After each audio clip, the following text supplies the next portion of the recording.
कल राहुल गांधी होकर चले गए और अब कल अमित शाह आ रहे हैं और लोगों को अपने अपने तरीके से अपने मुद्दे समझा रहे हैं।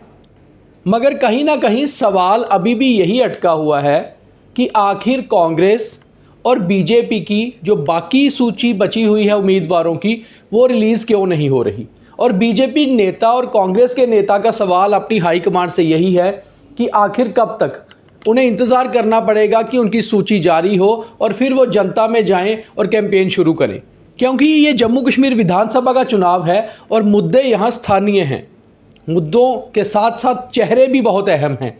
और क्या दोनों पार्टीज़ को ये डर सता रहा है कि जैसे पहले हुआ वैसे ना हो, यानी कि बागी नेता विरोध पे ना उतर आएं और बड़े नेताओं के सामने बड़ी रैलीज़ में कहीं किरकिरी ना हो जाए। दोनों पार्टीज़ के सूत्रों से या नेताओं से बात करें तो यही कहते हैं कि कल सूची आ जाएगी, और पिछले 4 दिनों से हम आपको भी ये बता रहे हैं कि बस कल सूची आ जाएगी। मगर अंदर खाते में कहीं ना कहीं विरोध अभी भी बना हुआ है। अभी बाकी बात जो है मेरे सहयोगी पवन शर्मा जी के साथ करते हैं और आपको ये बताते हैं कि आखिर किस तरह का पेच दोनों ही पार्टीज में अभी तक फंसा पड़ा है, जबकि चुनाव में अब 20-22 दिन ही बाकी हैं। 1 अक्टूबर को तो जम्मू में वोट डाले जाने हैं, तो नॉमिनेशन में कुछ ही दिन बचे हैं। तो आखिर कैंपेन कब होगी और किस तरह से जनता डिसाइड करेगी कि आखिर किस कैंडिडेट को उन्होंने वोट डालकर जिताकर विधानसभा में भेजना है। पवन जी, दोनों ही पार्टीज में सेम पेच अटका हुआ है। आपने भी बहुत सारे नेताओं से कांग्रेस में बात की, मैंने भी की, बीजेपी में भी की, अभी भी कुछ फाइनल नहीं हो पा रहा। कारण क्या है? देखिए, राहुल गांधी की रैली कल हो गई, कल अमित शाह की होगी। इंतज़ार कैंडिडेट कर रहे हैं कि टिकटें कब देंगे।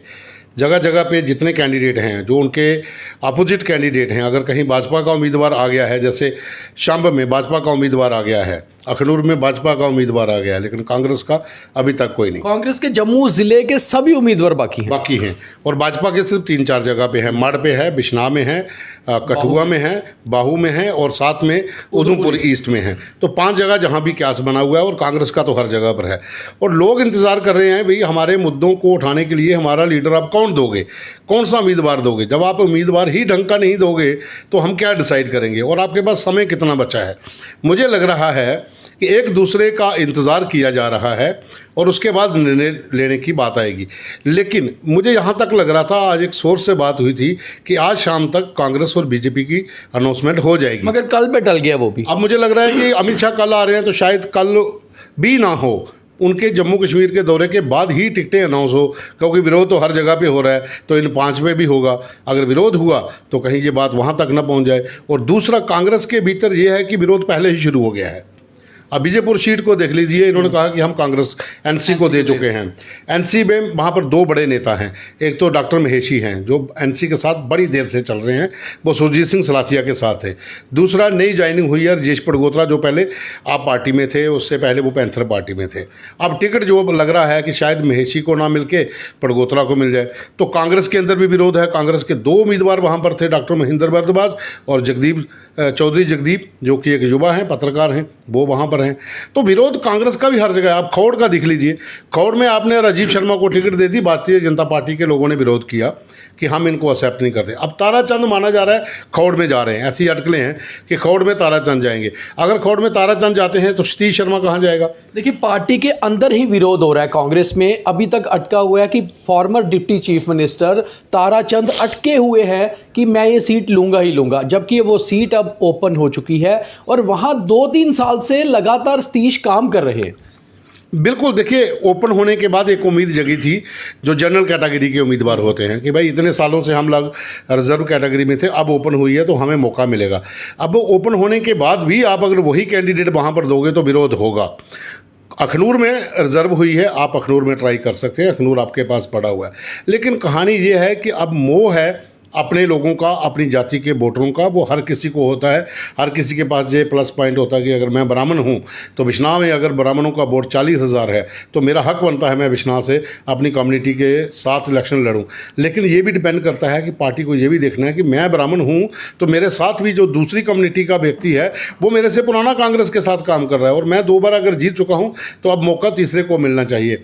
तो ये लड़ाई जो है जो रोड पर आएगी, बीजेपी का भी विरोध हुआ है। समीकरण छंप की अगर हम पर्टिकुलर बात करें तो समीकरण कुछ अलग है कि ताराचंद को सियासत में लाने वाले मदन लाल शर्मा जी का बेटा है सतीश शर्मा, तो कम से कम आज टीचर्स डे पे अपने शिक्षक के लिए, राजनीतिक शिक्षक के लिए कम से कम एक सीट छोड़ी जा सकती थी। ताराचंद वहाँ से 2 बार विधायक रहे हैं। सियासत में कोई किसी का शिक्षक नहीं होता, ना कोई स्टूडेंट। सियासत में जिसको मौका मिलता है वो अपना हक ले जाता है। अच्छा, एक और चीज़ आ रही है जो खबर सूत्रों से है, कांग्रेस की ही बात करें। कांग्रेस में सुना है कि रमन भल्ला और तरनजीत सिंह टोनी का पेच सुलझ गया है, एक एक सीट पर वो लड़ेंगे। अब ये डिसाइड नहीं हो रहा कि साउथ में रमन भल्ला जाएंगे और बाहू टोनी आएंगे, या फिर बाहू में भल्ला रहेंगे और टोनी साउथ जाएंगे। ये दोनों पे मामला अटका है। देखो, अगर तो देखा जाए कि इस समय जो स्थिति जम्मू कश्मीर की है, रमन भल्ला को बाहू जाना चाहिए, तरनजीत सिंह टोनी को गांधीनगर साउथ आना चाहिए, क्योंकि तरनजीत सिंह टोनी का बहुत सा इलाका जो है, आरसपुरा का जो इलाका है वो गांधीनगर साउथ के साथ जुड़ गया है। और बाहू में रमन भल्ला की पैठ है, क्योंकि जो ऊपर का इलाका है, जो चाटा, सुजमा, ये जो इलाके हैं, वहाँ पर रमन भल्ला के वोटर हैं। और मुझे लगता है कि रमन भल्ला को ये सीट जो है गांधीनगर साउथ वाली, ये तरनजीत सिंह टोनी के लिए छोड़नी चाहिए, खुद बाहू में लड़ना चाहिए। तो फिर ये दोनों सीटों के ऊपर मुकाबला हो सकता है। अगर आप तरनजीत सिंह टोनी को बाहू में लाते हो, नया फेस है, कितने लोग जानते होंगे, जानते तो ऐसे हैं सोशल मीडिया के जरिए, लेकिन लोगों के बीच जो है वो काम उन्होंने उधर किया है। आप इधर दोगे तो इट मीन्स कि आप खाली कंपनसेट कर रहे हो, टिकट जीतने के लिए नहीं लड़ रहे हो। मगर तरनजीत सिंह टोनी को शायद लगता होगा कि नानक नगर है, प्रीत नगर है, डिग्याना है, और दूसरी बड़ी बात है कि एनसी में वो पहले रहे हैं, एनसी का समर्थन भी इस सीट पे रहेगा, तो शायद वो समीकरण नहीं, वो समीकरण हैं, लेकिन वो वोटरों की संख्या डिपेंड करती है ना। आपने अभी नया काम शुरू करना है, इन इलाकों में हर गली में जाना है। रमन भल्ला पहले कई सालों से इस इलाके में काम कर रहे हैं, जीतने के बाद भी लोगों के बीच गए थे। आप आरसपुरा सुचेतगढ़ को छोड़कर बाहू पे आते हो तो आपके लिए बहुत मुश्किल होगा।